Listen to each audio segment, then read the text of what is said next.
Well, good morning, everybody. Thank you for joining us here on Local 4 Live. I'm Nick Monticelli. Today's show is all about back to school. We have assembled a panel of experts, superintendents from around Metro Detroit, for a wide-ranging discussion on the issues and the impacts of students and families.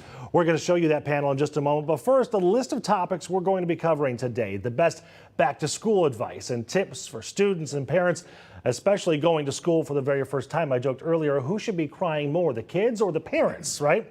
We're also going to talk about cell phones in the classroom. That is a hot topic in Lansing, and the trickle-down effect from lawmakers in Lansing not agreeing on a state budget. How these superintendents are starting a school year without knowing how much money is going to be coming in. School safety is a huge topic, always on the minds of parents and students, in the changing landscape of learning with artificial intelligence. We also want to know, what questions do you have for these superintendents? Get involved in the conversation. You can scan the QR code, though, there at the bottom of your screen, or you can visit clickondetroit.com/vote. We'll ask those questions coming up later on in the show. Now to meet our panel, we've got Nikolai Vitti, superintendent of Detroit Public Schools Community District. R.J. Weber is the superintendent of Northville Public Schools. Monica Merritt, the superintendent of Plymouth Canton Schools. And Robert Monroe is the superintendent of Utica Community Schools. Thank you so much, the four of you, for being here. Thank you. Let's just start with back to school here. Everyone's starting either next week, Monday, Tuesday, later on. For those who have never been to school before, we're talking about these little babies. What is your best advice for moms, dads, grandmas, grandpas, and the kids themselves? Bob, we'll start with you. Yeah, I think one of the best things I could say is for parents specifically, stay engaged with your school. Make sure you're going directly to your school district for the appropriate information about what it is to get started for school. Okay. I think that's so important today with all the ranges of social media. And we always see some of our parents reaching out to other parents on social media, maybe not always getting the right information, right? So it's always important, I think, to get off to a great start with great communication with your school. Another piece of advice is routines for the little ones, right? Making sure great sleep at night, the routines for breakfast, keeping it consistent throughout the school year, right? So if that's accomplished, then all of a sudden education can come to life in the school. That networking directly with your teacher and great communication, whether it's through email or whether it's through a phone call or whatever the communication may be. I think that partnership, that triangular partnership between parents, the school, and certainly for the benefits of the child is very important. Yeah, one thing I've noticed, Monica, you can start with this, is that sometimes there becomes frustration when teachers aren't responding to those emails instantly. I think we have to remember that teachers are people too, and we want them to have a life as well. Absolutely. So in our district, we try to say a 24 to 48-hour rule in terms of getting back to families, especially with our youngest learners. We want to make sure that we're very communicative with our families. Most of us have orientations or back to school nights, so we encourage our families, especially of our newest learners, to get out and meet your school community. Get the students an opportunity to tour the campus, get on the playgrounds, really get excited about the start of the school year, and absolutely make those powerful partnerships with our teachers and our staff so that you know that you can trust us to support your students in their educational journey. A lot of times we see those social media videos of these preschoolers that will start bawling on the way into school. Mine did the same thing. Any tips or advice on how to maybe get rid of some of those jitters, and how long should mom or dad hover in the classroom? Yeah. I think, first off, we love what we do, right? The four of us here get to serve beside people who absolutely love our community public schools and education. So I think as a parent, the energy that your kid picks up is often your energy. So please just have a core understanding that a friend of mine used to say, you learn to go to college by going to college. You learn to go to school by going to school. So we love your kids. Put that energy into the car, into the house, drop them off. We gotcha. And yeah, you'll have some tears when you drive away, but that's good. That's natural. But we got your kids. All right, Dr. Vitti, your number one tip going back to school. I think it's all been said. I'd just reiterate routines and relationships, and become familiar with where you're going. So maybe go in advance, as already mentioned, open houses. The more students feel familiar with their surroundings, the more comfortable they'll be, and accept the emotions that come naturally. We don't need to yell at kids because they're crying. We don't need to get frustrated with them. It's all part of the experience, and eventually they'll let go. But build a relationship with that teacher, I think, is a critical point, and try to do it in advance if possible. We've all mentioned routines. maybe a week, 2 weeks before school starts? At this point, we're kind of late. Definitely a week. I mean, that's probably late. But when we talk about routines, we're talking about starting to get to bed early, waking up early, making sure that the supplies are out. If there's a uniform, that's in place. We're thinking about routines for drop off. We're thinking about routines for pickup. We know emergency contacts. I think those are all the routines that we're talking about. And then obviously getting ready for students to come home and having, you don't have to have a big house. You can be having a little small apartment, but a small place that's quiet and focused on a place to read, do homework, where the TV's off, the computers are off, so you can create a safe place and a quiet place to study and learn after school. I think that's important. I've also noticed just having a dedicated space to keep your stuff. That's right. Yeah. This is where the backpack goes. Yes, this is where the shoes go. So you have things ready to go in the That's morning. right. Yeah. That's half the battle. Is, Yes. Mom, where's my belts? Yeah. Yes. Okay, let's talk about cell phones for a moment. This is a huge debate that's been going on. Should they or should they not be allowed in the classrooms? Governor Whitmer actually called for a ban in her State of the State address. House Republicans and Senate Democrats introduced competing plans to limit smartphone use. The House version failed when it came up for a vote over the summer. About 30 school districts already have bans in place. So we'll start with DPSCD. Cell phones in the classrooms, yes, no, or at what grades? What are your opinions? I think it's the right debate. I'm glad we're having the conversation. I think ultimately school districts should be empowered to create the policy that they think is right for their community. The way we've had a policy in place for several years now, which really states that you can bring cell phones to school as students, but they can't be used during the learning environment in the classroom unless approved by the teacher. And if they become a distraction, then from a disciplinary point of view, they can be taken away. My opinion is, at least for our community, is that taking away cell phones is just going to lead to small fights with kids and parents. And I think in 2025, cell phones are a reality. It's part of life.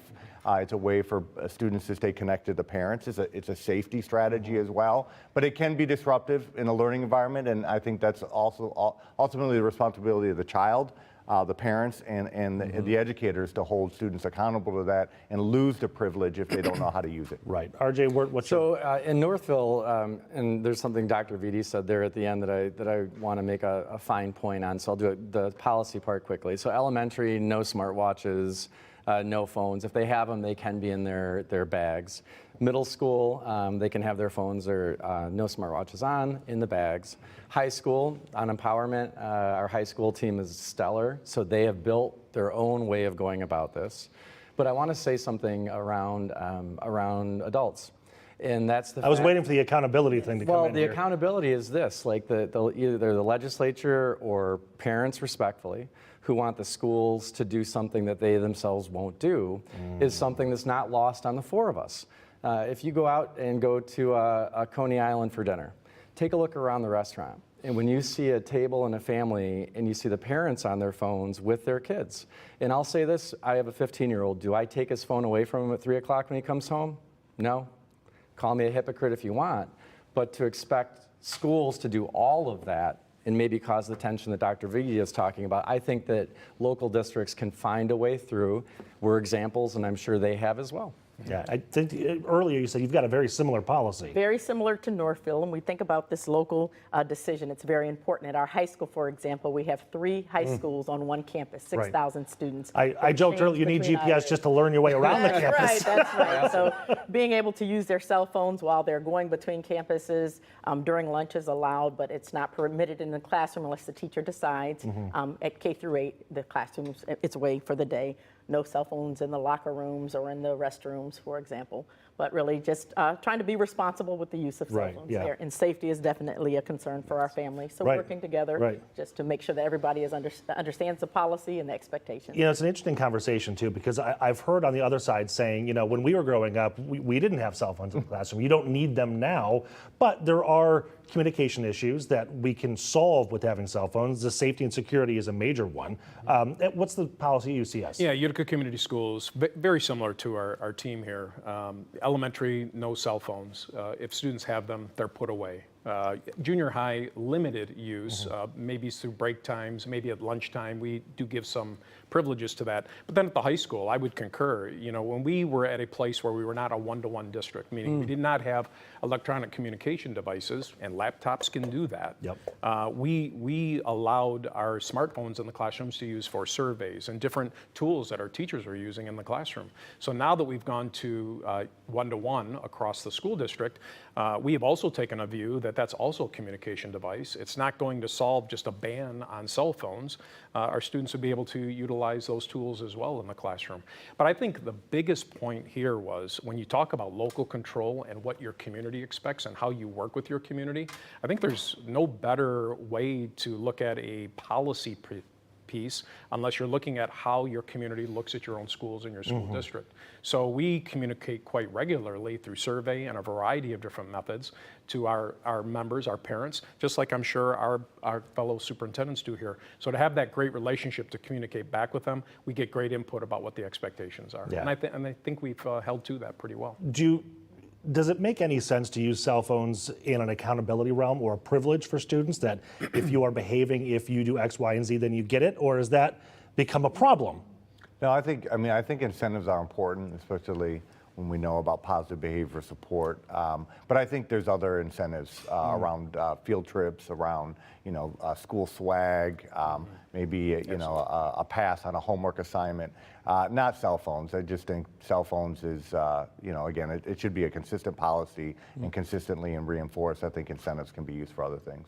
Okay. We are going to take a very short 90-second break. Here we come back. We have so much more to talk about. So don't go anywhere. You're not off the hook just yet.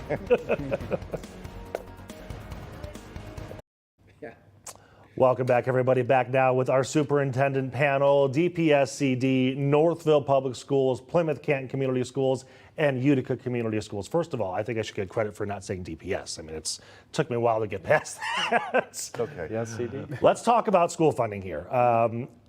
I do not know how the four of you are able to put together your budgets. We're talking about going back to school right now without the state budget in place.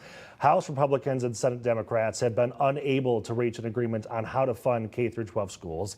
The deadline to have an education budget was July 1st. It's kind of arbitrary, though. That date obviously come and gone. The next deadline is October 1st. Fingers crossed something actually happens by then. The argument that I've heard from some lawmakers is, well, you kind of know what your budgets are going to be. That doesn't seem fair. When I'm working on my checkbook, which I haven't touched a checkbook in a few years, but when we're balancing, I don't kind of want to know, I want to know. Yeah. So how do you do this, RJ? Oh, right now we're in the middle of contract negotiations. I want to say this because I think the other three are going to have wonderful comments. You already hit it, Nick. But it's really, to me, unconscionable that there's a statutory mandate for legislators by July 1st to have our budgets. They didn't. It's been a month and a half. That lack of self-accountability on their part, the four of us and the three of my colleagues are held accountable every day and every moment we want to be. However, if we were to miss a deadline or not do something that was required by law, we would have a consequence for that. I see no consequence, I see no urgency, and I'm going to be really blunt here. I don't care if you're a Republican or a Democrat. Like, your policy decisions and what you do tells me everything I need to know about how you feel about the kids I serve. And I'm not feeling really great on either side of the aisle right now. You feel like the kids are a low priority? Absolutely. A month and a half late, we're talking dollars. We're talking people who need to feed kids, transport kids, keep them safe. We're talking teachers who are waiting and wondering about contracts and calendars and so on. How can you have any more indication of your lack of care than saying, what is it, August the 18th, 19th? July 1st? Month and a half late. So when you try to put your school year together, I'm sure there are many buckets and pots of money that you have to figure out where things are going. Where do you start, or when do you start deciding, well, I have to pull from here, I have to pull from here, I have to make essentially a larger rainy day fund because I don't know what's coming in? Monica? Well, we have to, by law, have our budgets approved by June 30th. And so So you have a deadline. So we have a deadline. We all made our deadline, Yes, June we do. 30th. We needed to ensure that we had staffing available based on our projected enrollment going forward. 85% of our budget is for staffing. And so when we think about that, making sure we have teachers in front of our students and the proper support staff in place. There's uncertainty now, even with federal funding. So when we think about the additional supports that are needed for our most fragile students, we have to plan for that. Programs, when we think about our families and what they expect from their education in our individual school districts, we want to bring forth those innovative programs, but we have to step back now and be conservative because we don't know what will come and what could change. But And that's not what you want to do. Well, you don't want to be Absolutely conservative. not. You want to roll out the school year with all the bells and whistles for the kids, right? Absolutely. When you think about staffing and trying to hire, now teachers are hesitant to, if you have openings, they don't know if you're going to be able to offer a contract. So we Right. may have talent that we can't bring. We want champions in front of our students. So that just really makes it difficult. Programs that we anticipate that we're going to have that we may pull back. It could impact class sizes. We heard about transportation and our ridership. School meals right now, we only have a guarantee that school meals will be available for all until September 30th. Right. And so that would be a cost. We have to make a decision as a school district. Where do we Okay, go? so let's dive into that then. I'm going to go around to everybody. How do you solve that issue? Do you subsidize the cost of free meals through the rest of the school year? Do you budget for that? Do you cross your fingers? Where are you at? Well, I think it gets us into a place where we have to start thinking about that planning and transition for our families appropriately. I'm just not going to pull the rug out from underneath our families in routines for what they have expected the last several years. In this uncertainty for us in planning, and Nick, I think you hit it right on the head, it really pushes us back to be very conservative in every approach of our school district. Right now, we're looking at final kindergarten sections. We're very fortunate that we're seeing an increase in the number of kids coming into kindergarten in Utica schools, but are we going to place? Are we going to increase class sizes versus knowing exactly what those numbers are? We could Because you'd like to add a teacher. we would love to add the teacher. And I know some people say, well, your district's so large, what is one teacher? But every one makes a huge difference. I would also say the turbulence around the ranges of what a budget could look like has really put us in a tailspin. And then on top of that, you throw in some of the federal pieces, whether money is coming from the federal side is Or going. also, or going Right. away, is also put us a little bit in a different place. Right. We've always had discussions around budget and what is budget going to look like, but I think the ranges and the turbulence around it has really been a challenge for us this year. Dr. Vitti, I know that there's a large segment of your population, of your students that rely on these free meals. So what's your game plan? Well, in DPSCD, we're funded a bit different when it comes to meals. So I think DPSCD and maybe Flint are the two districts that primarily rely on federal funding when it comes to meals program. This happened through the Obama administration, where because of the extent of concentration of poverty in the district, all of our students benefit for free and reduced lunch. It's a program that Michigan modeled off the federal government, expanded that, but we still relied on federal funding. So that funding is there federally. Have you heard anything about that federal funding going away? Yeah, though? it has been approved for this year at the federal level. I would just say, Bill Belichick, who's a famous, Super Bowl coach for the Patriots, always used to say, do your job. And I think this is what we're talking about here. We're talking about Republicans, Democrats who ran for office, took an oath, and they have a fiscal responsibility, a duty to the Michiganders to create a budget. Whether they're Republican, Democrat, whether they want to put money in at risk or per pupil, whatever it is, no matter what job we're in this country, from superintendents to teachers to doctors, there's always challenges, there's always disagreements. And leaders figure it out. You compromise, you discuss, you agree to disagree, and you do your job. Yeah. And right now, the legislature is not doing their job. And I think this is, we always try to avoid as superintendents this Democrat-Republican issue because we got to deal with the reality, and we try to balance that out. But the reality here is this is a Democrat problem, it's a Republican problem, and the governor shares responsibility on this as well. And I'm going to go out there and say that.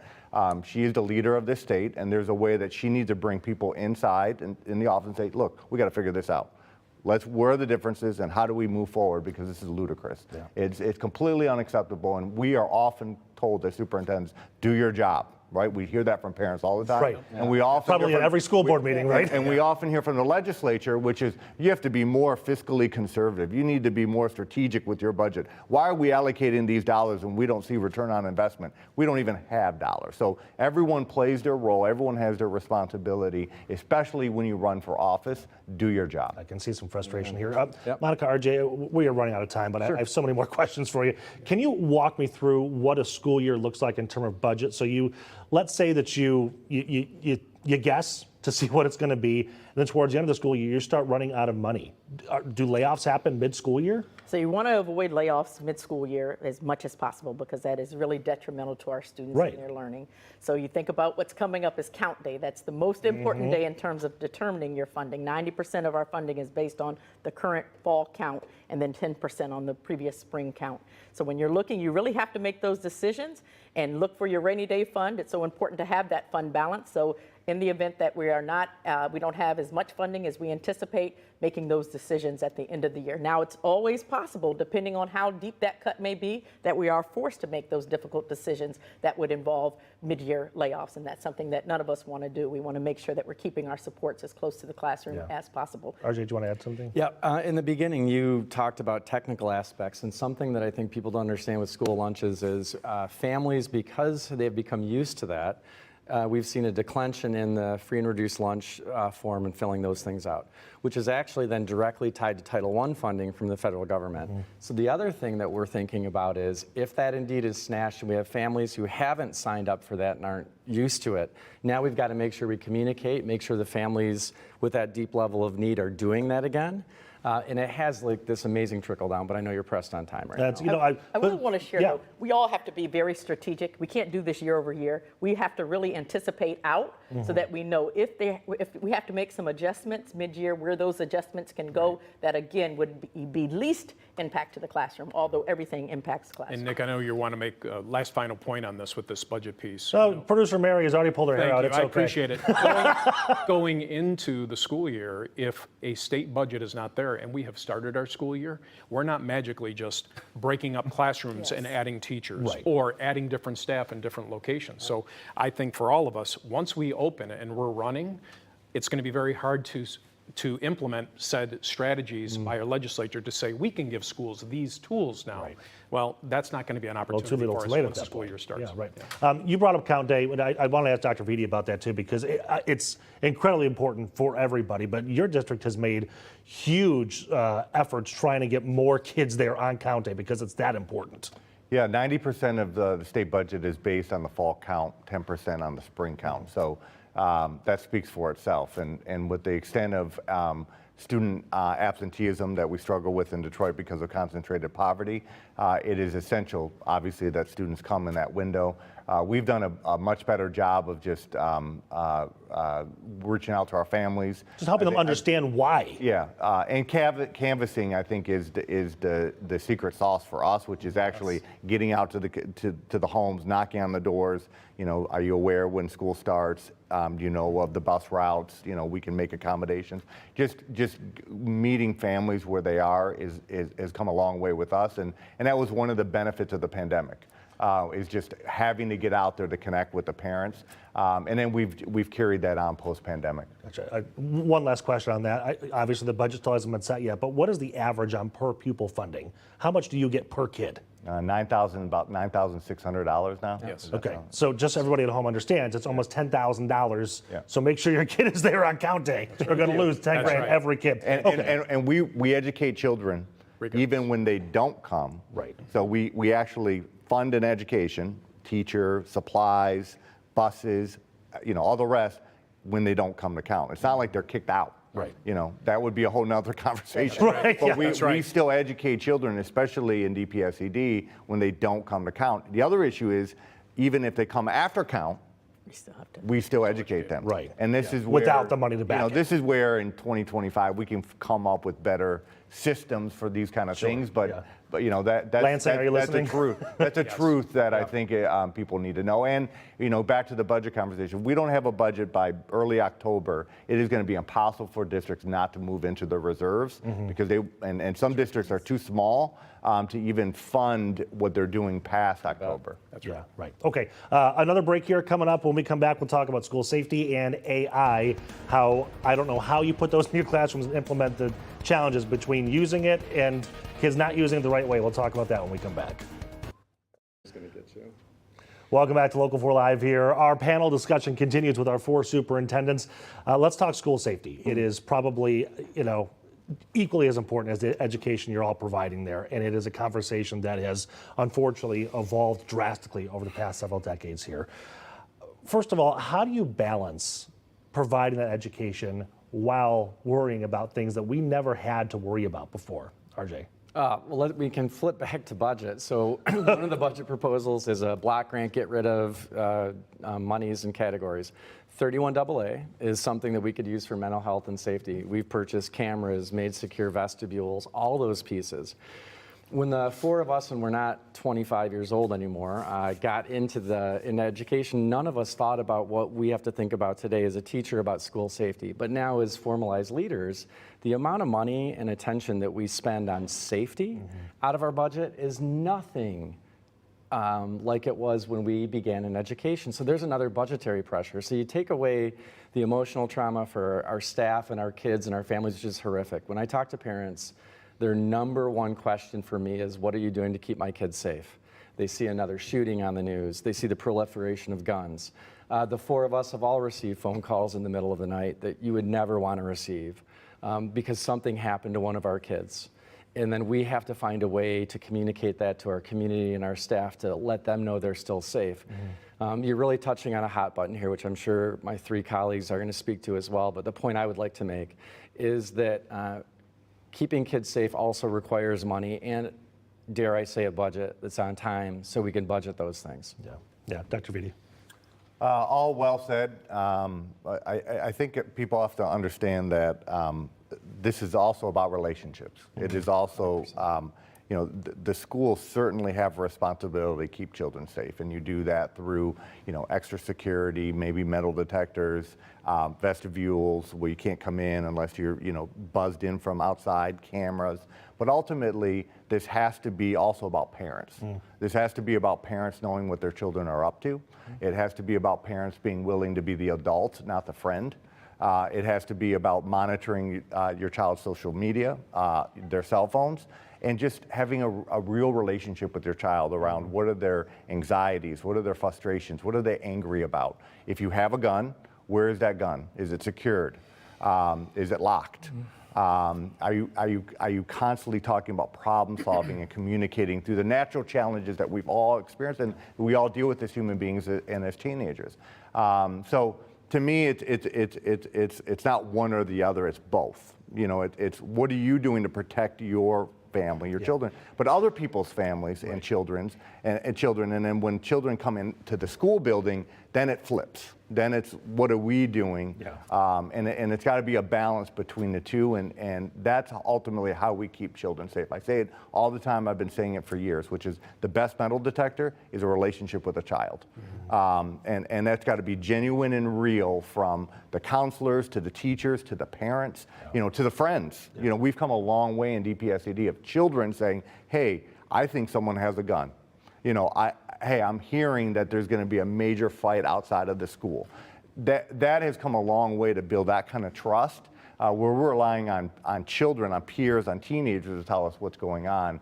That has, I think, made our schools even more safer because children feel more comfortable stepping forward and taking ownership of the safety. The question for all of you, how have you been able to foster those relationships where the kids feel comfortable coming to you?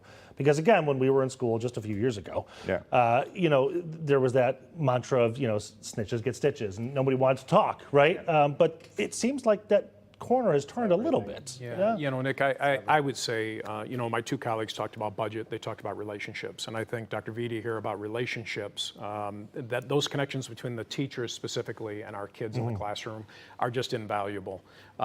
If that is taking place and we're being more transparent in how our approach is to school safety and talking with our kids, practicing with our kids, going through the drills with our kids, talking to them about all the steps and procedures in that in our warehouse of tools for school safety now, I think that goes a long way. But I also want to take another angle on this, that our schools are also now expected to do many other things than just instruction.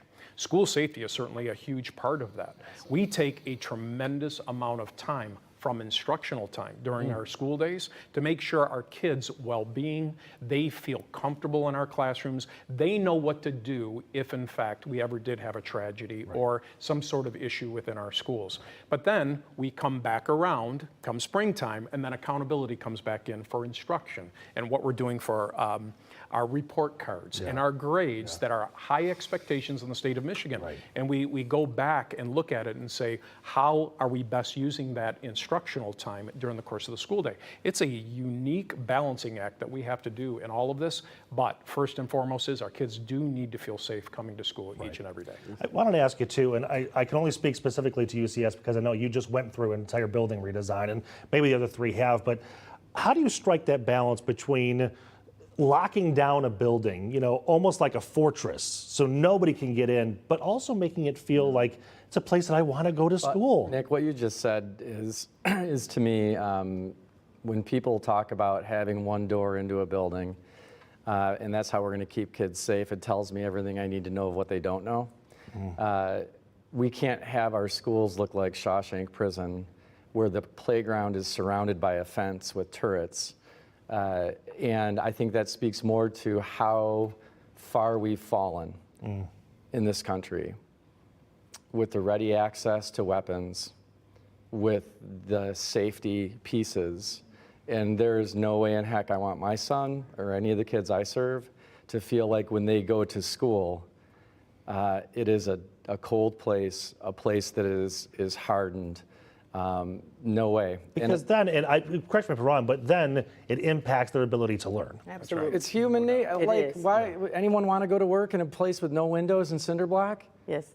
Students have to feel safe, physically safe, socially safe, racially safe, emotionally safe, all of the above in order to be prepared for learning. And when we You got to check all those boxes just before you can open a textbook. And when we think about school safety, we can't have this conversation without talking about mental health as well. So we need to make sure that we're removing that stigma, keeping communication supports in place for students, remove that stigma of mental health and anxiety to ensure that we're building proactively supports so that they know you see something, you say something. We empower our young people to talk about the issues that they're having and to be able to work with their parents and their families to get them maybe the supports that they need if we can't bring them at school, outside of school to make those connections, but really working together to ensure that safety. We all say safety is our #1 priority, and it really is something that we have to live by each and every day. Nick, I hope you heard the thread about relationships, the thread about that.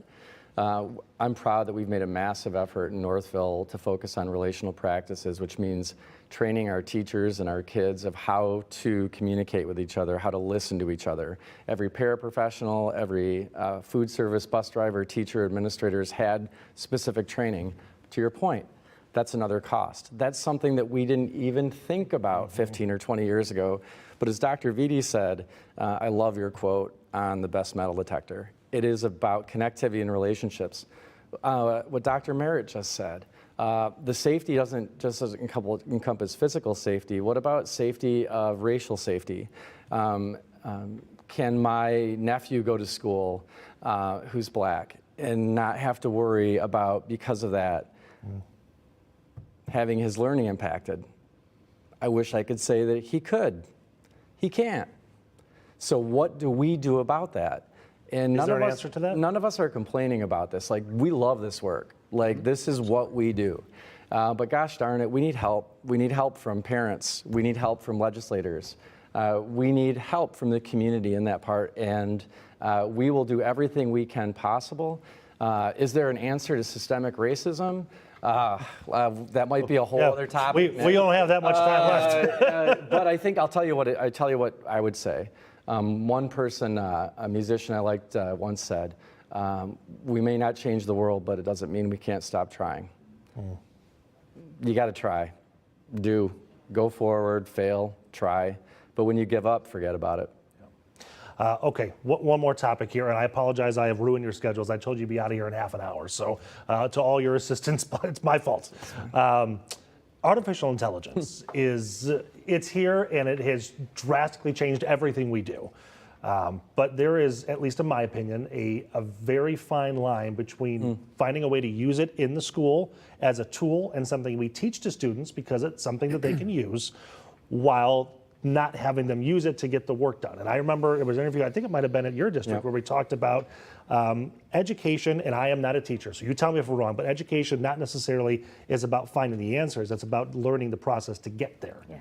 So, and that's what AI removes, right? So how do you then, and I'll start with you, Dr. Vitti, get AI into the classroom as part of the curriculum without them abusing it? Yeah, I think the best way to think about AI is not to be afraid of it. I think it's about creating the right systems and processes to hone it, to use it in a responsible way, but it's not going away. Right. Often you hear, well, get rid of the laptops, get rid of the computers, get rid of AI. If you're not getting rid of AI, right or wrong, it's here to stay. So if you teach children how to use it responsibly, it could actually be a tool. But as students use AI more, there's counter ways that teachers can use AI to make sure that things are not being, cut and pasted, that the writing is authentic. But there is a way to help struggling writers with AI and learning how to better write, put together syntax and things like that. But at the end of the day, our schools still need to teach the basics of literacy and of writing, oral presentation. That's not going away. AI can't do that for you. At some Not point, yet. at some point, you're going to have to stand on your own, Yeah. and write something on your own. You're going to have to stand up and defend and talk about something.